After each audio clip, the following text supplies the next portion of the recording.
ফেলে রাখবো না, প্রত্যেকটি জমি আমরা আবাদের আওতায় নিয়ে আসবো, আমরা ফসলি হিসেবে ব্যবহার করব। তার মানে হচ্ছে যে আমাদের মানে প্রতিটা ক্ষেত্রেই জমির কত গুরুত্ব। আমাদের পূর্ববর্তী আমাদের সিও স্যার বলেছেন যে প্রতিটা মানুষের যে জন্ম থেকে মৃত্যু পর্যন্ত এই জমির সাথে সম্পৃক্ত, এবং যত অশান্তি, যত হট্টগোল, গণ্ডগোল সব কিছুই কিন্তু আমাদের আলটিমেটলি যদি আমরা এটার মানে গোড়াটা খুঁজি তাহলে দেখা যাবে এই ভূমি সংক্রান্ত। আমি মাঝে মাঝে প্রতি মাসে একবার করে জেলখানা পরিদর্শনে যাই। সেখানে গেলেও যে আমরা যে বন্দীদের সাথে কথা বলি, কি বিষয়, সবই জমি সংক্রান্ত বিষয় থেকে এসেছে। কিছু আছে যে আর্থিক বিষয়, তো এটা আলটিমেটলি কিন্তু সেই ভূমির সাথেই সংশ্লিষ্ট হয়ে যাচ্ছে। তো এই যে মানুষের, বাংলাদেশের মানুষের যে মালিকানা সংক্রান্ত যে বিষয়টি, যে জটিলতাটি, এটা নিরসনের জন্যই কিন্তু আমরা এই যে ডিজিটাল সেবা বা স্মার্ট ভূমি সেবা এই বিষয়গুলো নিয়ে কাজ করছি।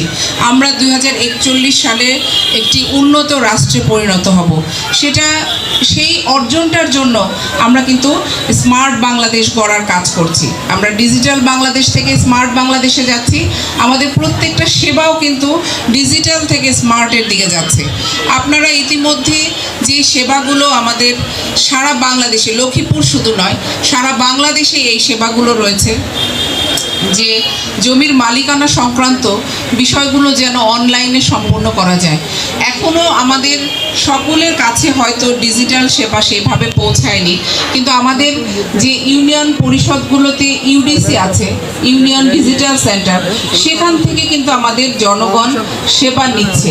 এই সেবাটা কিছুদিন পরেই আপনারা দেখবেন যে আপনি নিজে নিজে ঘরে বসে করছেন। সকলেই হয়তো এখন ঘরে বসে করতে পারছেন না, আপনাকে বের হতে হচ্ছে, আপনাকে ইউনিয়ন ডিজিটাল সেন্টার পর্যন্ত হলেও যেতে হচ্ছে, বা আশেপাশের কোনো কম্পিউটারের দোকানে গিয়ে কাজটা করতে হচ্ছে। এখন তো আমাদের সকলের হাতে স্মার্টফোন রয়েছে।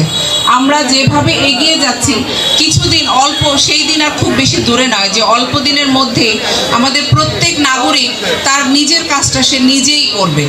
কারণ এখনকার ছেলেমেয়েরা যেই পরিমাণে স্মার্ট, তারা যেভাবে স্মার্টফোন, অ্যান্ড্রয়েড ফোন ব্যবহার করে, তারা যেভাবে প্রত্যেকটা খুঁটিনাটি বিষয়গুলো ধাপে ধাপে যায়, এগুলো হয়তো আমরা কিছুটা পিছিয়ে আছি, কিন্তু অদূর ভবিষ্যতেই এরাই তো আমাদের দেশের কাণ্ডারি হিসেবে কাজ করবে। তারা কিন্তু আর এই কাজগুলো করার জন্য ঘর থেকে বের হতে হবে না।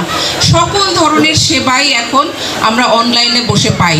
আমাদের এই ভূমি সেবার জন্য আমাদের 16,122 নাম্বার একটা কল সেন্টার রয়েছে। সেখানে যে কোনো সময় আপনারা কিন্তু 24 ঘন্টার সেবা পেতে পারেন। যে কেউ ফোন দিয়ে সেখানে আপনার যদি কোনো কোয়ারি থাকে, আপনি কিন্তু ঘরে বসেই করতে পারছেন। তাছাড়াও আমাদের প্রতিটি ইউনিয়নে ইউনিয়ন রয়েছে, ভূমি অফিস রয়েছে, যেখানে আপনারা আপনাদের কাছাকাছি আপনারা গিয়ে আপনাদের কার্যক্রমগুলো করতে পারেন। আমাদের উপজেলায় অফিস রয়েছে, আমরা রয়েছি। প্রত্যেকটা জায়গায় কিন্তু আমরা এই ভূমি সেবা দেওয়ার জন্য কাজ করে যাচ্ছি। জেলা প্রশাসক হিসেবে আমার আরও একটি পরিচয় রয়েছে, আমি জেলা কালেক্টর। এই জেলা কালেক্টরের যে পদটা, এটা কিন্তু এই ভূমি থেকেই এসেছে। সেই রাষ্ট্রীয় প্রজাস্বত্ব আইনের বিলোপের পর থেকে আমাদের যে খাজনা আদায়ের যে বিষয়টা, সেখান থেকে কিন্তু এটা একটা ইতিহাস। সেই ইতিহাসের ধারাবাহিক ক্রমে কিন্তু আমি জেলা কালেক্টর হিসেবে কাজ করছি। তা আমাদের সব কিছুই আসলে জমি সংক্রান্ত। আজকে দেখেন এখানে যারা আছেন অনেকেই চেক পাবেন আপনাদের এলএকেসে।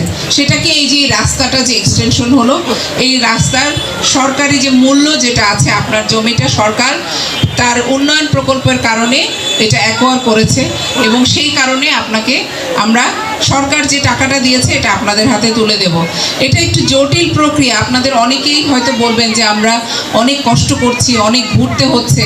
আসলে আমাদের যে মানে জমি সংক্রান্ত যে কাগজপত্র, আমাদের পূর্ববর্তী বক্তারা বলেছেন যে আমাদের ম্যাপ লাগে, আমাদের খতিয়ান লাগে, আমাদের দাগ নাম্বার লাগে, এবং আমাদের যারা কাজ করতো এতদিন, তারা হচ্ছে ম্যানুয়ালি তারা কাজটা করতো। জরিপের যে কাজটা, এখন কিন্তু ডিজিটাল সার্ভে চলে এসেছে। যেই জটিলতাগুলো আমরা পূর্বে ফেস করেছি, আমরা ইনশাল্লাহ সামনে এই ফেসগুলো আর করব না, ধাপে ধাপে এগুলাও সলভ হয়ে যাবে। এখনও আমাদের কাজ করতে হলে সেই সিএস পর্চাটা দেখতে হয়, কারণ ওই সময় যে সার্ভেটা হয়েছিল ওটা প্লট টু প্লট সার্ভে হয়েছিল, মানে যারা কাজ করেছিল তারা মানুষের জমির উপরে গিয়ে তার জমিটা মেপে মেপে একটা নকশা তৈরি করেছে এবং রেকর্ড তৈরি করেছে।